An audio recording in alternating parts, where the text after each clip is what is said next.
তার আগে যদি মরে যায় তাহলে সমস্যা হবে।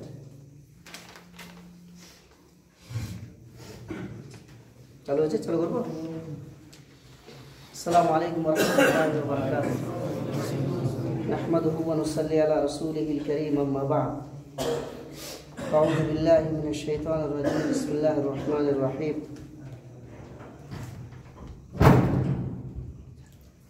লাকাদ কানা লাকুম ফি রাসূলিল্লাহি উসওয়াতুন হাসানাহ। ক্বালা আন-নবী সাল্লাল্লাহু আলাইহি ওয়াসাল্লাম ওয়াকফুল লাহ।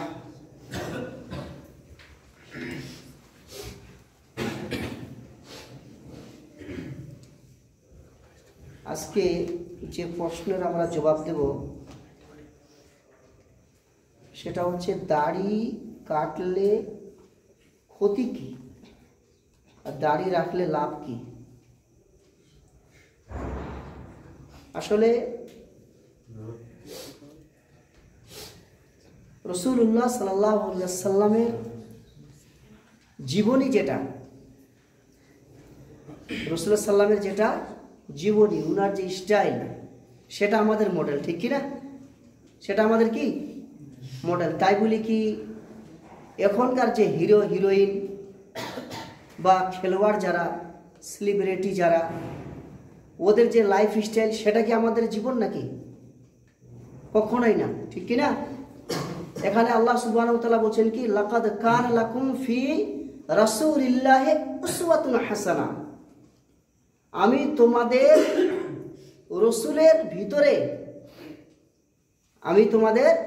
রসুলের ভিতরে যে উত্তম চরিত্র যে দান করেছি সেটাই হচ্ছে তোমাদের জন্য কি মডেল। সেটা কি তোমাদের জন্য মডেল। এবং একাধিক হাদিস আসছে যে রাসূলুল্লাহ সাল্লাল্লাহু আলাইহি ওয়াসাল্লামের মুখ মুবারকে কি ছিলেন? দাড়ি ছিলেন। এবং আল্লাহ সুবহানাহু ওয়া তাআলা আদম আলাইহিস সালাম যে প্রথম যিনি মানুষ, আমাদের আদি পিতা কে? আদম আলাইহিস সালাম। না মহাত্মা গান্ধী? না, এটা মানা যাবে, ঠিক আছে? কোরআন হাদিসের বিরোধী যেটা, সেটা আমাদের ভারতের কনস্টিটিউশন যেটা, সংবিধান যেটা, সেটাও কিন্তু এলাও করছে না। ধর্মের বিরোধী যদি কোনো কথা হয় সেটাকে মানা যাবে না। এখানে আমাদের আদি পিতাকে হযরত আদম আলাইহিস সালাম, উনারও মুখে আল্লাহ সুবহানাহু ওয়া তাআলা কি দিয়েছিলেন? দাড়ি দিয়েছিলেন। তার নিশ্চয়ই দাড়ির ভিতরে কি রয়েছে? সৌন্দর্য রয়েছে। আচ্ছা, আমাদের ভারতবর্ষে হিন্দু হোক বা মুসলিম হোক, উনারা সবাই কিন্তু দাড়ি রাখতেন। এই দাড়ি কাটার সিস্টেমটা শুরু হলো কখন থেকে? যখন ইস্ট ইন্ডিয়া কোম্পানি এখানে আসলো, আংরেজেরা আসার পরে ওদের চিকনা মুখ দেখে আমাদের ভারতের কিছু লোক ওদের অনুসরণ করতে লাগলো। এটা কিন্তু রাসূলুল্লাহ সাল্লামের অনুসরণ নয়। কাদের অনুসরণ? ইহুদি, নাসারা, খ্রিস্টানদের অনুসরণ এটা। আর এই কথা বলা হচ্ছে কোরআনে, হাদিসে, মান তাশাব্বাহা বিকওমিন ফাহুয়া মিন। যে ব্যক্তি যে জাতির অনুসরণ করবে তার সঙ্গে কোথায় হবে? কিয়ামতের মাঠে দাঁড়াবে। আমি যদি রাসূলুল্লাহ সাল্লামের অনুসরণ করি, আমি কার সঙ্গে দাঁড়াবো কিয়ামতের দিন? রাসূলুল্লাহ সাল্লামের সঙ্গে। আর যদি আমি এই পৃথিবীর কাফেরের যদি অনুসরণ করি, তো কার সঙ্গে দাঁড়াবো? পৃথিবীতে কিয়ামতের মাঠে কাফেরদের সঙ্গে দাঁড়াবো। অতএব রাসূলুল্লাহ সাল্লামের আরেকটা হাদিস আসছে, সেটা হচ্ছে কি, ওয়াকফুল্লাহ, তোমরা দাড়িকে ছেড়ে দাও, মাফ করে দাও। দাড়িকে কি করো? মাফ করে দাও। আর মোচকে কাটারাও ছিল না, মোচকে কি করো? কাটারাও মানে কি? কাঁচি দিয়ে কাটো। এটা ছিলতে মানা করছে। এতে সাইন্টিফিক মানে কি, যে কি লাভ রয়েছে। কিছুদিন আগে এই আংরেজ জালেমেরা এই দাড়ির মানে কি যে বিপক্ষে কথা বলছিল। ওরা বলছিল কি, যে দাড়িতে যে সমস্ত ভাইরাসের আছে সেটা শরীরের ক্ষতি করে, ডাইজেস্টের কি করে? ক্ষতি করে। কিন্তু পরবর্তীতে যখন মাইক্রোস্কোপে যখন চেক করে এটাকে মেডিকেল সেন্টারে দেখা হয়, ল্যাবে দেখা হয়, তখন আলহামদুলিল্লাহ দাড়িতে যে সমস্ত জীবাণুগুলো থাকে এগুলা ডাইজেস্টের সহযোগিতা করে। ডাইজেস্ট মানে কি? পেটের খাবার হজমের কি করে? সহযোগিতা করে। প্লাস এই দাড়ি যদি মানুষের বড় হয় তাহলে গোড়াতে কিন্তু কখনোই ক্যান্সার হবে না। কয়টা হলো? দুইটা। তৃতীয় হচ্ছে কি, কেউ যদি দাড়ি ছোট থেকেই যদি ছেড়ে দেয়, ওর দাঁতগুলা খুব মজবুত হবে। দাঁতগুলা কি হবে? খুব মজবুত হবে। তারপরে আরেকটা ফায়দা কি, কেউ যদি দাড়ি যদি ছোট থেকে যদি ছেড়ে দেয় তাহলে যৌন ক্ষমতা যৌন শক্তি ওর বহাল থাকবে ইনশাআল্লাহ। কয়টা গেল? আচ্ছা গিনতেই থাকো, আমি বলতে থাকি। তারপর আরেকটা লাভ, দাড়ি যদি কেউ কাটে, দাড়ি যদি কেউ কাটে তাহলে ওর স্কিন যে একটা আছে উপরে পাতলা স্কিন একটা, সেই স্কিনটা কিন্তু বেলেটে কেটে যায়। বেলেটে কি হয়? কেটে যায়। এটাতে ক্যান্সার হওয়ার সম্ভাবনা রয়েছে। কি হওয়ার সম্ভাবনা রয়েছে? ক্যান্সার হওয়ার সম্ভাবনা রয়েছে। জখম হয়ে যায় এই মুখটা, কি হয়ে যায়? জখম হয়ে যায়।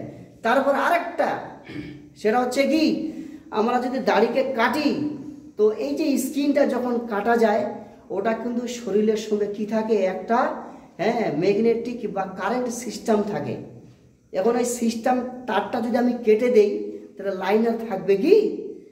কোনো যদি কানেকশন কোনো জায়গা থেকে যদি আমি কেটে দেই সেই কানেকশনটা কি আর কানেকশন থাকবে? লাইনটা কাটা যাবে, ঠিক কি না? তো ঠিক তেমনিভাবে আমি যদি এই চেহারাটা যদি ব্লেড দিয়ে কাটি, শেভ যদি করি, তাহলে এই যে স্কিনের যে একটা কানেকশন রয়েছে আমাদের শরীরের সঙ্গে সেটা ডিসকানেকশন হয়ে যায়। কি হয়ে যায়? ডিসকানেকশন হয়ে যায়। তখন যদি আমার স্ত্রী, মেয়েরা যদি, যারা বিবাহ করবো তারপরে বুঝতে পারবো ইনশাল্লাহ, ওই স্ত্রী যদি এই গালে যদি একটা কি করে কিস দেয় বা চুম্বন দেয় তো সেটা আর ওই শরীরে কোনো ওর ম্যাগনেটিক কানেকশন আর হবে না। মনে হবে আমি একটা শুকান হাড্ডির উপরে কি করছি, কিস দিচ্ছি, ঠিক আছে, চুম্মা দিচ্ছি। স্পেশাল কথা একেবারে। যদি আমার দাড়ি না কাটি তাহলে এই যে কানেকশন একটা থাকে শরীরের সঙ্গে, যখন এই জায়গায় স্কিনে যখন ঠোঁটে আর এটা যখন মিল হবে যখন, তো শরীরের মধ্যে একটা কারেন্ট সিস্টেম হয়ে যাবে, কারেন্ট তৈরি হয়ে যাবে শরীরে।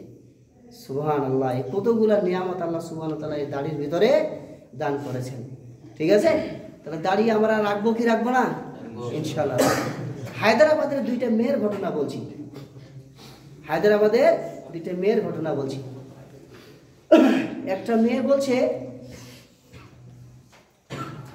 যে কলেজে আর কি বিবাহিতা মেয়ে, বলছে রে শুন, তুই যখন বিয়ে করবি কিনা তো দাড়িওয়ালা ছেলেকে বিয়ে করিস। কাকে বিয়ে করিস? দাড়িওয়ালা ছেলেকে। তোর বলছি কেনে?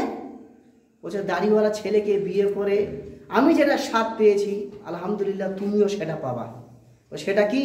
বলছে যখন আমরা আল্লাহর রহমতে যখন দুইজনে এক জায়গায় হই আর এই দাড়ি যখন আমার শরীরে টাচ করে তখন আমার শরীরের ভিতরে হাই ডিগ্রি কি কম্পন তৈরি হয়ে যায়। একটা আল্লাহ সুবহানাহু ওয়া তাআলার থেকে একটা কি এটা আলাদাই ফিলিং তৈরি হয়ে যায়। এই দাড়ির ভিতরে আল্লাহ সুবহানাহু ওয়া তাআলা এত নিয়ামত ঢুকিয়ে রেখেছে, ঠিক কি না? অবশ্যই আল্লাহ সুবহানাহু ওয়া তাআলা যেটা আমাদের জন্য রেখেছেন সেটা কখনোই ক্ষতিকর হতে পারে না, ঠিক কি না? তাহলে অবশ্যই তাহলে দাড়ি আমরা রাখবো। আর এবং আলেম ওলামা বলেছেন দাড়ি রাখাটা হচ্ছে ফরজের কাছাকাছি, ফরজের কাছাকাছি। কেন? রাসূলুল্লাহ সাল্লাল্লাহু আলাইহি ওয়াসাল্লাম এখানে হুকুম করেছেন, কি করেছেন? হুকুম করেছেন। যে কাজটা রাসূলুল্লাহ সাল্লাল্লাহু আলাইহি ওয়াসাল্লাম হুকুম করেছেন ওটা ফরজের কাছাকাছি। কিছু কিছু কাজ রাসূলুল্লাহ সাল্লাল্লাহু আলাইহি ওয়াসাল্লাম করেছেন, সাহাবায়ে কেরাম করতে দেখেছে, সাহাবায়ে কেরাম করছেন, উনি কিন্তু হুকুম করেননি। এগুলা কি সুন্নাত।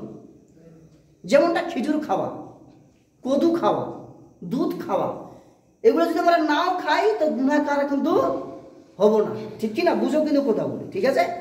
কিন্তু রাসূলুল্লাহ সাল্লাল্লাহু আলাইহি ওয়াসাল্লাম যেগুলো হুকুম করেছেন, যেগুলা হুকুম করেছেন সেটা ফরজের কাছাকাছি। যেমন দাড়ি রাখাটা কি বলেছেন? উনি হুকুম করেছেন, তো দাড়িগুলোকে কি করো? মাফ করে দাও, ছেড়ে দাও, ঠিক আছে। কিন্তু আফসোসের বিষয়ে যে মুসলমান আজকে বৃদ্ধ হওয়ার পরেও মেয়ে ছেলে হতে চায়। যাকে মনে নিও না, যেটাকে আমরা কি বলি 2 নাম্বার বলি, 2 নাম্বার বলি, কি বলি? 2 নাম্বার বলি। বৃদ্ধ হয়ে গেছে, চামড়া জড়ো হয়ে গেছে, তবুও যা দাড়ি কাকে যে মুখ দেখানোর জন্য কাটে। আল্লাহর একটা প্রাকৃতিক সৌন্দর্য, সেই সৌন্দর্যটাকে আমরা বাথরুমে, পেশাবখানায় আর কোনো কাফের মুশরিকদের হাতে কেটে এই সুন্নত জিনিসটাকে ওদের দ্বারাতে বেইজ্জত করাচ্ছি। কত বড় বেলেহাজ কাজ করছি আমরা, ঠিক কিনা? কখনো পেশাবের জায়গায় গিয়ে কেটে পেশাবে নালিতে বাইয়ে দিচ্ছি। এটা সুন্নত, এটা জানো এটার ফায়দা কি? আমার ভাতিজাটা বলছে, আমার ভাতিজা বলছে একটু কিন্তু ও মানে কথাবার্তাটা কিন্তু 8 বছর 9 বছরে বলতে শিখেছিল। এই মির মুর্শিদ ভালো করে বলতে পারবে। তো ডাক্তারের কাছে ওষুধ খিলিয়ে আল্লাহ সুবহানাহু ওয়া তাআলার তরফ থেকে এখন কোটা ফুটেছে। তো সেই ছেলেটার এতটা জ্ঞান হয়ে গেছে, বলছে যে মোটামুটি 12-13 বছর বয়স হবে, 14-15 বলছে দাড়ি যখন রেখেছি আমি, আমাকে খুব সম্মান দিচ্ছে, কথাগুলো কিন্তু একটু ভারী ভারী করে বলে আর কি। হ্যাঁ, তো চিন্তা করছো এতটুকু ছেলের ভিতরে একটা কনসেপ্ট চলে এসেছে, হালকা হালকা দাড়ি বেরোয়েছে ওর। যখন তুমি দাড়ি রাখবা কিনা, তো তোমার একটা আলাদা পজিশনে একটা আল্লাহ সুবহানাহু ওয়া তাআলা দান করবে। কাফের মুশরিকেরা ভয় করে এই দাড়িকে দেখে। তুমি যখন বাসে যাবা, যখন তুমি কোনো অনুষ্ঠানে যাবা, যখন তোমার আলাদা একটা মর্যাদা, একটা সম্মান থাকবে, দেখিও তুমি এই জিনিসটাকে নেওয়ার চেষ্টা করিব ইনশাআল্লাহ। পৃথিবীর জীবন দুদিন। একটা হাফেজ সাহেব বিয়ে করেছে, বিয়ে করে যখন সোহাগ রাতে যখন গেছে, সোহাগ রাত বানানো হয়ে গেছে, সকালে কি করেছে জানো, দাড়িগুলো চেঁচে আর চলে এসেছে। আর কপাল, ওর স্ত্রী বলছে এটা করলে কেনা, তারপর দিন মেয়েটা তালাক দিল। বলছে তোমাকে দাড়িতে খুব দেখতে ভালোবাসছিল। শয়তান আমাকে বলবে কি, দাড়িতে তোমার মুখ ভালো লাগে না। আমাকে যে কত টানা দিয়েছে মেয়েরা, ফুরফুরা ছিল তখন, এখানে 2টা, এখানে 4টা, এখানে বোম পড়েছে, এখানে পড়িনি, এরকম অবস্থা ছিল। হ্যাঁ, কিন্তু আস্তে আস্তে ভরে গেছে এখন, ঠিক কিনা? আস্তে আস্তে ভরে গেছে। আমি মনে করি আমার স্ত্রী আমাকে যতটা ভালোবাসে, তো মাইন্ডে নিও না। আলহামদুলিল্লাহ, মনে হয় কোনো মেয়ে আমাকে এতটা ভালোবাসে না। কি এমন ক্ষতি হয়েছে আমার দাড়িতে? এটাই তো চাইছি নাকি? আল্লাহর রহমতে ইনশাআল্লাহ বলছি, বাবুরে দাড়ি রাখো, এমন মেয়ে পাবে যে মেয়েটা সলিড। ওই যে মেয়েটা সলিড, যে মেয়েটা তোমাকে ভালোবাসে, ওকে তুমি বিয়ে করো তোমার নিজের দেখে, নিজের পছন্দতে। হ্যাঁ, কাউকে ওরকম বিয়ে করিও না যে তোমাকে পছন্দ করে না তোমার মুখে দাড়ি দেখে, ঠিক আছে?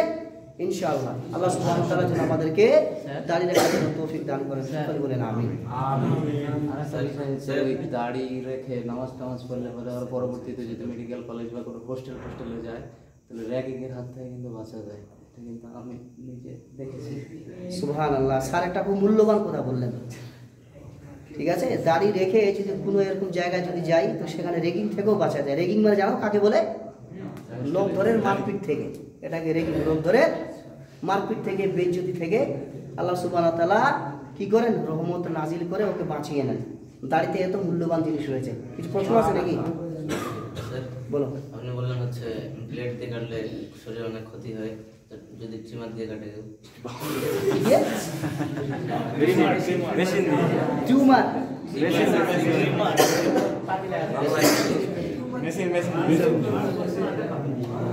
তোমার যেটা ক্ষতি সেটা তো ক্ষতি হবে না, কিন্তু তুমি গুনাহগার হবে। তুমি কি হবে? গুনাহগার। দেখো, নেকির গুনার কিন্তু অনেকগুলো জায়গা রয়েছে। শুনো, উমরে ফারুক, তোমরা প্রশ্ন করতেই জানো না। প্রশ্ন করতে হবে যে দাড়িটা কিভাবে রাখবো, কতটা রাখবো, কি ছেড়ে দিব, এত দূর চলে যাবে? এগুলো হচ্ছে প্রশ্ন। কমেডি বানিয়ে দিয়েছে। ঠিক আছে, বিষয়টা হচ্ছে শুনো। এই বাবু বললো, কি নামটা? বলছে আমি দাড়ি দিয়ে ব্লেড দিয়ে কাটবো না, কি দিয়ে কাটবো? মেশিন দিয়ে। তার মানে কি, মানে মেহেদি কাটবেই, মেহেদি কাটবে। দেখো, যেটা দিয়ে তুমি কাটো, যদি তুমি ব্লেড দিয়ে কাটো তাহলে স্কিনের ক্ষতি হবে না, কিন্তু রাসূলুল্লাহ সাল্লাল্লাহু আলাইহি ওয়াসাল্লামের সুন্নতকে জবাই করা হবে। রাসূলুল্লাহ সাল্লামের সুন্নতকে জবাই করা হবে। ঠিক আছে, এখন কতটা পরিমাণে দাড়ি রাখবো, এটা কিন্তু রাসূলুল্লাহ সাল্লাল্লাহু আলাইহি ওয়াসাল্লামের তরফ থেকে কিন্তু পাওয়া যাচ্ছে না হাদিস, কিন্তু সাহাবায়ে কেরামের তরফ থেকে এই কথাটা পাওয়া যাচ্ছে, যেটাকে আসার বলা হয়। সেটা কি, উমরে ফারুক রাদিয়াল্লাহু তাআলা আনহু যখন উমরা করতে যেতেন, এই মতোভাবে ধরতেন, এই মতোভাবে ধরতেন। তাই বলি এরকম করে না ফের, এই মতোভাবে ধরতেন। হ্যাঁ, এই মতোভাবে ধরে এক মুষ্টিক হওয়ার পর যেটা বেড়ে যেত, ওটা কি করতেন? কেটে দেন। এতটা অনুমতি আছে, এতটা অনুমতি। দেখা হল এদিকে ছিতরে গেছে, দেখে বাজে লাগছে, করা যায় ইনশাআল্লাহ। ঠিক আছে, হ্যাঁ। তাহলে এদিকে দেখবে, এই যে মামা করেছে, এটা ঠিক নয়। আল্লাহ, হ্যাঁ, এই যে এই জায়গাগুলা দেখে, হ্যাঁ, না কোনো ব্লেড ঠেকা যাবে না, ছেড়ে দিত। ঠিক আছে, কতটা বললাম? এইভাবে ধরে এক মুষ্টি। ঠিক আছে, বুঝতে পারলাম মেহেদি? ক্ষতি হবে না ওটা, কিন্তু আরেকটা ক্ষতি হবে, সেটা কি? রাসূল সাল্লাল্লাহু আলাইহি ওয়াসাল্লামের সুন্নতকে জবাই করা হবে। তারপরে দাড়ির পারপাসে প্রশ্ন করো। আর আছে প্রশ্ন? স্যার ধরেন আমার দাড়ি রাখার ইচ্ছা আছে, কিন্তু পারিবারিক চাপে আমি সেটা করতে পারছি না, তাহলে সেটার ব্যাপারটা। তানজিনের প্রশ্নটা আমি চাইছিলাম যে কেউ করুক। অনেকগুলো সেক্টর আছে, যেমন ডিফেন্সের যখন আমরা চাকরি করব, সেটা কি ফোর্স ডিপার্টমেন্টে হোক বা অনেক এমন ডিপার্টমেন্ট আছে, ঠিক আছে, যেই সমস্ত জায়গাতে দাড়ি রাখার অনুমতি নাই। বুঝতে পারছো তো?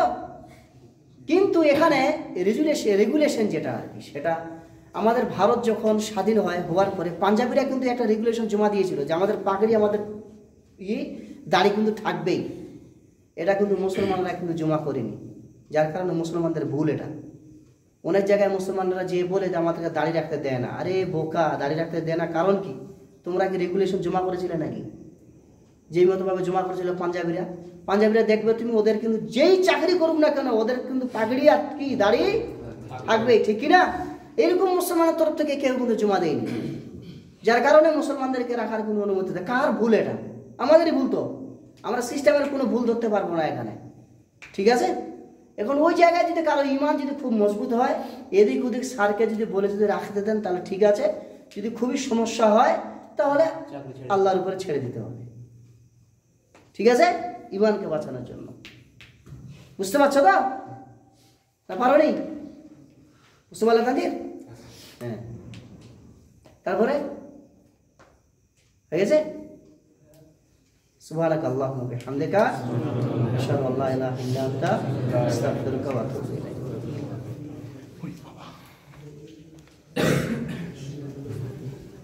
এখন ঘুরাচ্ছে আজলার বেটা খেপা।